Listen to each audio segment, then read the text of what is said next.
প্রিয় শিক্ষার্থীরা, 3 নম্বর লেকচারে এতটুকু রেখে গিয়েছিলাম হ্যারড-ডোমার মডেলের আলোচনা করছিলাম। হ্যারোডের কি মডেল নিয়ে, কার মডেল নিয়ে আলোচনা করছি? হ্যারড মডেল নিয়ে। ঠিক আছে, আমি 3 নম্বর ক্লাসে কাম্য প্রবৃদ্ধির হার দেখিয়েছি কত?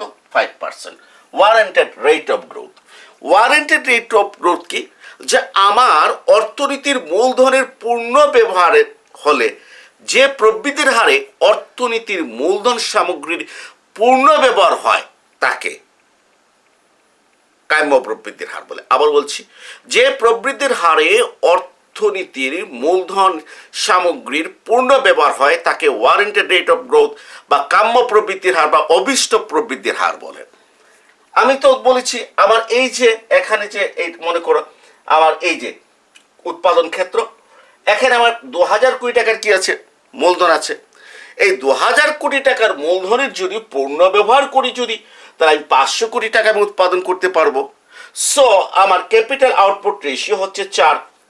আমার সঞ্চয় আয়ের অনুপাত হচ্ছে 0.20। এটাকে 4 দ্বারা ভাগ করলে আমি গ্রোথ রেট পেয়েছি 0.05 বা 5%। এর মানে যদি অর্থনীতিতে 5% যদি প্রবৃদ্ধি হয় তাহলে কাম্য প্রবৃদ্ধির হার হবে, প্রাইম কাম্য প্রবৃদ্ধির হার হবে। ওকে, মানে মূলধন সামগ্রীর পূর্ণ ব্যবহার হবে যদি প্রবৃদ্ধির হার 5% হয়। প্রিয় শিক্ষার্থীরা, এখন বাস্তবে যে প্রবৃদ্ধি হয় সেটাকে বলা হয় অ্যাকচুয়াল প্রবৃদ্ধির হার। কথাটা বোঝার চেষ্টা করো। কাম্য কোনটা?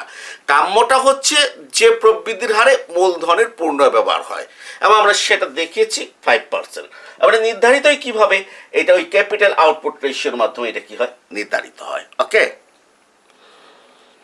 আর বাস্তবে যে প্রবৃদ্ধি সংগঠিত হয় সেটা অ্যাকচুয়াল রেট অফ গ্রোথ, প্রকৃত প্রবৃদ্ধির হার। এই প্রকৃত প্রবৃদ্ধির হার কাম্য প্রবৃদ্ধির হারের সমান হতে পারে, অথবা বেশিও হতে পারে, অথবা কি হতে পারে? কমও হতে পারে। কথা কি বুঝতে পেরেছেন? হ্যাঁ, এখন মনে করো এই প্রকৃত প্রবৃদ্ধির হারটা আমি বুঝিয়েছিলাম কিভাবে।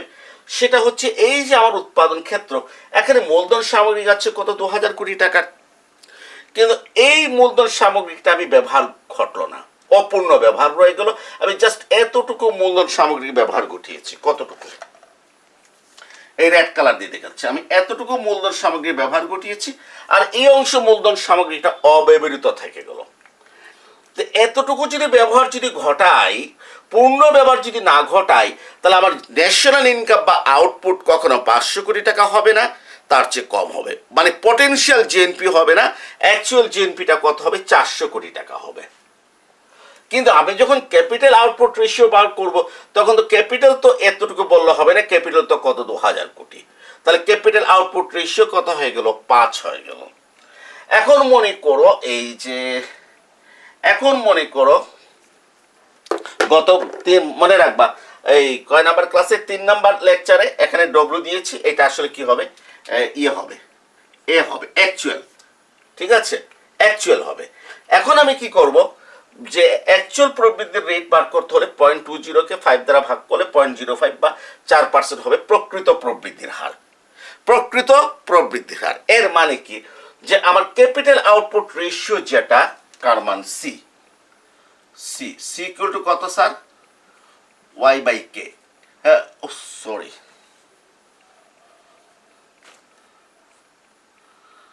কে বাই ওয়াই। এই যে আমার ক্যাপিটাল আউটপুট রেশিওটা কত ছিল? কাম্যটা ছিল 4।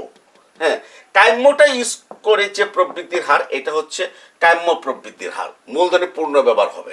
কিন্তু বাস্তবে দেখা গেল যে আমি ক্যাপিটাল কম ব্যবহার করার কারণে, অব্যবহৃত থাকার কারণে এই ক্যাপিটাল আউটপুট রেশিও সির মানটা কি হয়ে গেল? বেশি হয়ে গেল। ফলে প্রবৃদ্ধির হার কত হয়ে গেল? 4% হয়ে গেল। এটাকে বলা হয় প্রকৃত প্রবৃদ্ধির হার। বাস্তবে যে প্রবৃদ্ধি ঘটে সেটাকে প্রকৃত প্রবৃদ্ধির হার বলে। এখন আপনারা একটু লক্ষ্য করেন, আমার এই উদাহরণে আমার অ্যাকচুয়াল প্রবৃদ্ধির রেট অফ গ্রোথ জিএ, এইটার চেয়ে কে বড়? জিডব্লিউ বড়। আমার এই উদাহরণে আমার অ্যাকচুয়াল রেট অফ গ্রোথ হচ্ছে 4%, আর ওয়ারেন্টেড রেট অফ গ্রোথ কত? 5%। অর্থাৎ প্রকৃত প্রবৃদ্ধির হার থেকে কাম্য প্রবৃদ্ধির হারটা কি? বেশি। ঠিক আছে, তাহলে অর্থনীতিতে কি হবে? অর্থনীতিতে মূলধন সামগ্রী অব্যবহৃত থাকবে। মূলধন সামগ্রী কি হবে স্যার? অব্যবহৃত থাকবে, মূলধনের পূর্ণ ব্যবহার হবে না। কেন? মূলধনের পূর্ণ ব্যবহার হওয়ার জন্য প্রবৃদ্ধি দরকার ছিল 5%, কিন্তু বাস্তবে হয়েছে কত? 4%। দরকার ছিল 5%, হয়েছে কত? 4%। মূলধনের পূর্ণ ব্যবহার কি হবে না, ফলে অর্থনীতি কিন্তু মন্দার দিকে যাবে। অর্থনীতি কোন দিকে যাবে? মন্দার দিকে যাবে। এই যে অর্থনীতি তার স্থিতিশীলতার পথটা হারাবে, এই যে হ্যারড তার আলোচনার মাধ্যমে যে বক্তব্যটা রেখেছেন, ডোমারও কিন্তু একই বক্তব্য পৌঁছেছেন। এই জন্য হ্যারড আর ডোমারের মডেলকে আমরা একসাথে হ্যারড-ডোমার মডেল বলি। আচ্ছা স্যার, এমনও তো হতে পারে যে অ্যাকচুয়াল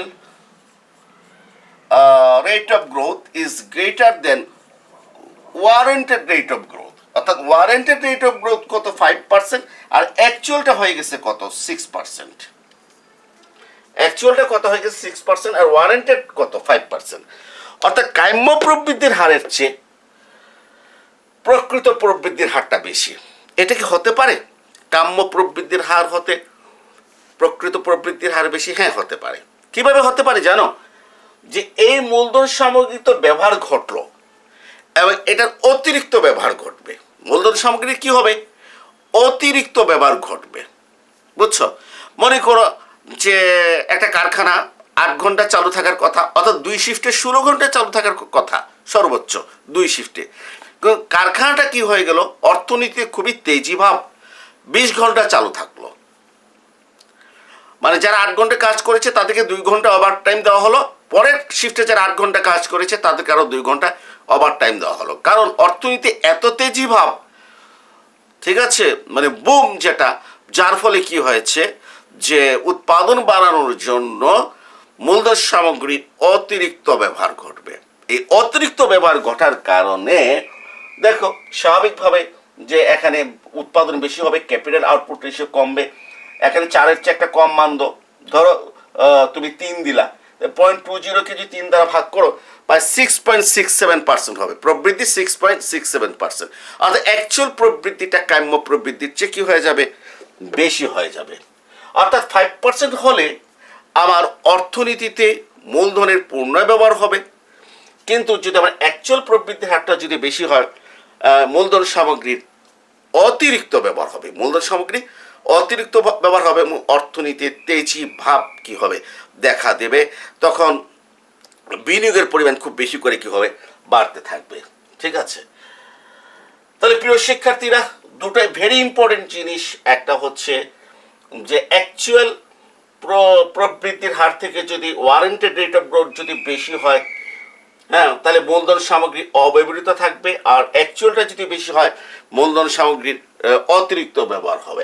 আর যদি এরকম যদি হয় অ্যাকচুয়াল রেট অফ গ্রোথ আর কাম্য প্রবৃদ্ধির হার, ওয়ারেন্টেড রেট অফ গ্রোথ যদি দুইটা সমান হয়, মানে এইটাও 5%, অ্যাকচুয়ালটাও কত? 5%। এর মানে কি? মূলধনের পূর্ণ ব্যবহার হবে।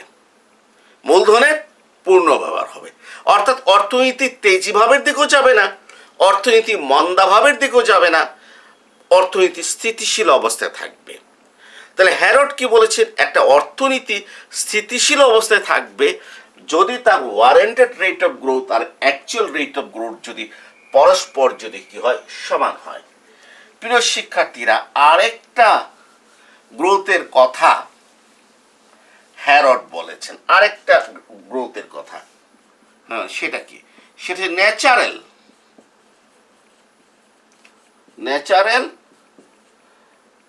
Rate of growth. Natural rate of growth বাংলায় বলে প্রাকৃতিক প্রবৃদ্ধির হার। প্রাকৃতিক প্রবৃদ্ধির হার, এই ন্যাচারাল রেট অফ গ্রোথকে আমরা GN দ্বারা প্রকাশ করি। এই ন্যাচারাল রেট অফ গ্রোথকে আমি ল্যামডা দ্বারা প্রকাশ করলাম, একটা স্থির মান। এখন ন্যাচারাল রেট অফ গ্রোথটা কি? মনে করো যে প্রতি বছর শ্রমিকদের উৎপাদনশীলতা বাড়ে 1%, আর শ্রমিক সংখ্যা বাড়ে 4%, তাহলে এই ল্যামডার মানটা কত হবে? 5%। ন্যাচারাল রেট অফ গ্রোথ হচ্ছে কত? 5%। 5%। ন্যাচারাল রেট অফ গ্রোথটা কত? 5%। আমি আবার বলছি, ন্যাচারাল রেট অফ গ্রোথটা কি? কারণ সময়ের সাথে কিন্তু দক্ষতা বাড়ার সাথে সাথে উৎপাদনশীলতা বাড়ে।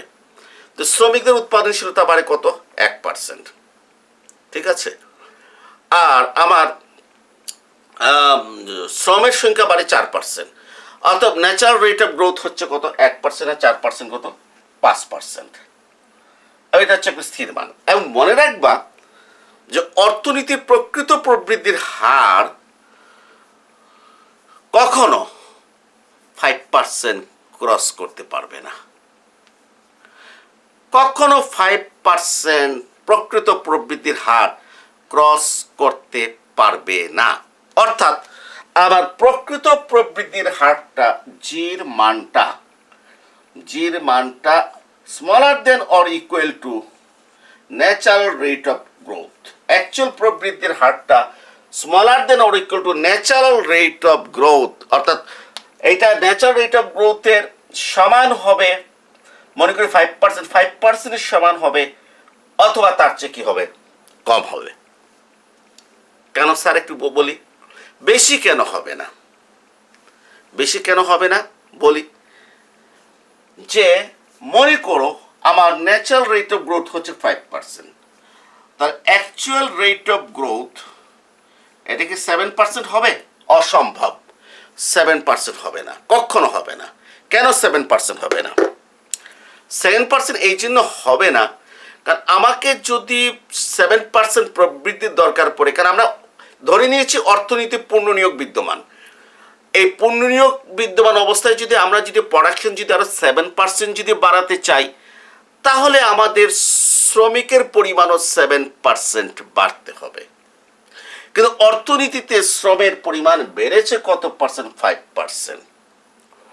তাহলে তো আমি কোনোভাবেই আমার অ্যাকচুয়াল প্রবৃদ্ধির হার 7% হবে না। কারণ অ্যাকচুয়াল প্রবৃদ্ধির হার 7% হতে হলে শ্রমিকের নিয়োগ তার দক্ষতা সহ কত বাড়তে হবে?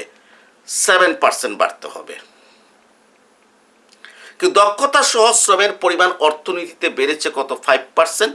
অর্থাৎ আমি সর্বোচ্চ পরিমাণ আমার অর্থনীতিতে প্রবৃদ্ধি ঘটবে কত? 5%। এর মানে আমি একটা বিষয় তোমাদেরকে দেখাই এখানে, যে এই ন্যাচারাল রেট অফ গ্রোথ হচ্ছে একটা বার। আমি এদিকে যদি টাইম দিই, এদিকে যদি গ্রোথ দিই, তাহলে এই যে GN, এটা একটা বার। এই বারটা কত? 5%। অর্থাৎ আমার অ্যাকচুয়াল প্রবৃদ্ধির রেটটা কখনো এই বারের উপরে উঠতে পারবে না, কখনো উঠতে পারবে না। অ্যাকচুয়াল প্রবৃদ্ধি হয় এটা বরাবর থাকবে অথবা এদিকে যাবে, এইটার চেয়ে কি হবে? কম হবে। এই যে অ্যাকচুয়াল এদিকে হয়তো এই হতে পারে, এই হতে পারে, এই হতে পারে। ঠিক আছে? কেন? বারবারই ব্যাখ্যা দিয়েছি। কারণ যে অর্থনীতিতে ন্যাচারাল রেট অফ গ্রোথ হচ্ছে 5%। অর্থাৎ আমার যদি অ্যাকচুয়াল প্রবৃদ্ধির হার যদি 5% হয়, আমার পুনর্নিয়োগ অর্জিত হবে। তাহলে বাকি 2% প্রবৃদ্ধির জন্য আমার যে শ্রমিক দরকার সেই শ্রমিক নাই। প্রিয় শিক্ষার্থীরা, এখন তোমার কাছে একটু জানতে চাই, যদি actual rate of growth smaller দেন যদি GN হয়, অ্যাকচুয়াল রেট অফ গ্রোথ যদি স্মলার দেন যদি কি হয়? GN হয়, তাহলে অর্থনীতি অবস্থা কি হবে? এটা তো বলছি কত? 5%। আর এটা মনে করো 4%। তাহলে কি হবে? পূর্ণ নিয়োগের জন্য আমাদের গ্রোথ দরকার কত? 5% পূর্ণ নিয়োগের জন্য। গ্রোথ হয়েছে কত? 4%। 1% কম হয়েছে, মানে 1% শ্রমিক অর্থনীতিতে বেকার থাকবে। 1% শ্রমিক অর্থনীতিতে বেকার থাকবে। 1% শ্রমিক অর্থনীতিতে কি থাকবে স্যার? বেকার থাকবে। আবার আপনাদেরকে বলছি যে অ্যাকচুয়াল রেট অফ গ্রোথটা ন্যাচারাল রেট অফ গ্রোথ হতে কি কম। ন্যাচারাল রেট অফ গ্রোথ হচ্ছে 5%, অ্যাকচুয়াল রেট অফ গ্রোথ হচ্ছে কত? 4%। তাহলে আমার যদি অর্থনীতিতে যদি 5% প্রবৃদ্ধি হয়, পূর্ণ নিয়োগ হবে, কিন্তু প্রবৃদ্ধি হয়েছে, বাস্তব প্রবৃদ্ধি হয়েছে কত? 4%। তাহলে আমার অর্থনীতিতে বেকারত্ব 1% শ্রমিক যারা নতুন শ্রমিক হিসেবে যাদের আগমন ঘটেছিল তারা অর্থনীতিতে কি থাকবে? বেকার থাকবে। সুতরাং এখানে তিনটা প্রবৃত্তির ধারণা হ্যারড দিয়েছেন। কয়টা? তিনটা। একটা হচ্ছে অ্যাকচুয়াল প্রবৃদ্ধির হার, আরেকটা হচ্ছে কাম্য প্রবৃদ্ধির হার, ওয়ারেন্টেড রেট অফ গ্রোথ, এটা হচ্ছে মূলধনের পণ্য ব্যবহারের সাথে সম্পর্কযুক্ত। আর আরেকটা হচ্ছে ন্যাচারাল রেট অফ গ্রোথ, এটা হচ্ছে শ্রমের দক্ষতা এবং শ্রমের পরিমাণ বৃদ্ধির সাথে কি সম্পর্কযুক্ত। তো এখন একটা অর্থনীতি দেখো কাম্য অবস্থায় কিভাবে পৌঁছবে। দেখো একটা অর্থনীতি স্থিতিশীল প্রবৃদ্ধি হবে তখনই যখন G A equal to G W equal to G N, এই তিনটা যখন একসাথে সমান হবে তখন অর্থনীতিতে স্থিতিশীল প্রবৃদ্ধি অর্জিত হবে। এই তিনটা যদি সমান হয়, আর হ্যারোডের মতে এই তিনটা প্রবৃদ্ধির হার একই সাথে সমান হওয়া এটা হচ্ছে একটা কাকতালীয় ব্যাপার। এটা হচ্ছে একটি কাকতালীয় ব্যাপার। তিনটা প্রবৃদ্ধি সমান হওয়া এটা হচ্ছে এক ধরনের কাকতালীয় ব্যাপার। ঠিক আছে, এটাকে সুরিকার প্রান্ত সমস্যা বলা হয়। পরবর্তী ক্লাসে প্রিয় শিক্ষার্থীরা আলোচনা করব 5 নম্বর ক্লাসে। আজকে এতটুকুই থাক, সবাই ভালো থেকো।